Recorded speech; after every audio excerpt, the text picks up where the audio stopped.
வணக்கம் நேயர்களே. வீரக்கலை நிகழ்ச்சி நான் உங்கள் சந்திப்பதில் பெருமகிழ்ச்சி அடைகின்றேன்.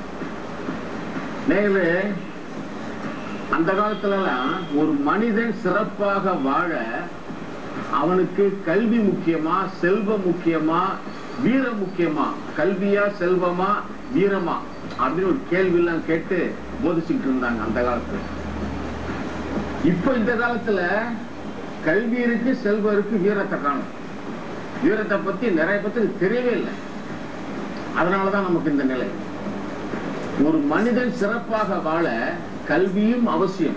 கல்வி மிக மிக அவசியம், சந்தேகமே கிடையாது. அதுக்கு அடுத்து கண்டிப்பாக அவனுக்கு வீரக்கலை தெரிந்தே இருக்க வேண்டும், மிக மிக அவசியம். கல்வியும் வீரமும் இருந்தால் செல்வம் தன்னை போல வந்து சேர்ந்துடும். கல்வி, வீரம், செல்வம் மூன்றும் இருந்தால்தான் அவனது வாழ்க்கை மிக மிக சிறப்பாக இருக்கும். ஆனா ஒரு கவிஞர் சொன்னார் அற்புதமா, படித்தவன் கருத்தெல்லாம் சபை ஏறுமா. படித்தவன் என்ன சொன்னாலும் அதை சபை ஏறுமா. பொருள் படைத்தவன் கருத்தானால் சபை மீறுமா. காசு உள்ளவன் எதை சொன்னாலும் கேட்டுக்குவாங்க அப்படின்றாரு. படித்தவன் கருத்தெல்லாம் சபை ஏறுமா, பொருள் படைத்தவன் கருத்தானால் சபை மீறுமா. அடுத்த வரைக்கும் வரா இருப்பாங்க. படித்தவன் படைத்தவன் யாராயினும் பலம் படைத்திருந்தால் அவனுக்கு நிகராக மாட்டார். வீரக்கலை மிக மிக முக்கியம்னு பல கவிஞர்கள், அறிஞர்கள் சொல்லி இருக்கிறாங்க. அதை நம்ம கேட்கல. அதனாலதான் நம்ம இன்னைக்கு டொங்கு காய்ச்சல், பன்றி காய்ச்சல், அந்த காய்ச்சல், இந்த காய்ச்சல் நம்ம ரொம்ப அவஸ்தைப்படுறோம். சின்ன பிள்ளைங்களாம் அநியாயமா கஷ்டப்படுறாங்க. ஒவ்வொரு வீட்டிலிருந்தும் அந்த நோய்கள் வந்து வெளியே போகணும்னா ஒவ்வொரு வீட்டுக்குள்ளும் வீரக்கலை வந்தே ஆகணும். வீரக்கலை வந்துச்சுனாதான் நோய்கள் போகும், கஷ்டம் போகும், கவலை போகும். அப்படிப்பட்ட வீரக்கலையில் உள்ள அற்புதமான பாடங்களை தான் இந்த நிகழ்ச்சி மூலம் நாங்கள் உங்களுக்கு செய்து காட்டிட்டு இருக்கோம். அறிவுபூர்வமான பாடங்கள்.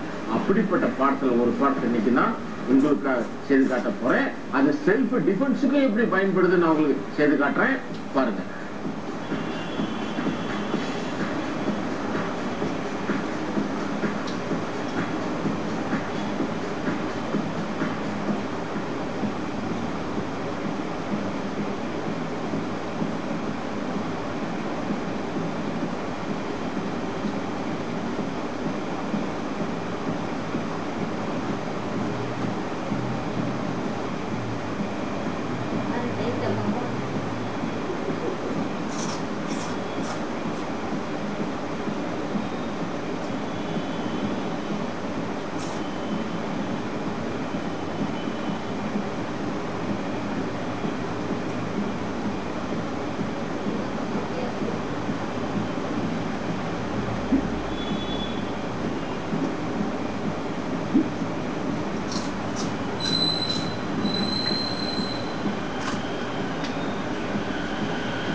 பாத்தீங்கன்னா ஒரு உடல் பயிற்சி.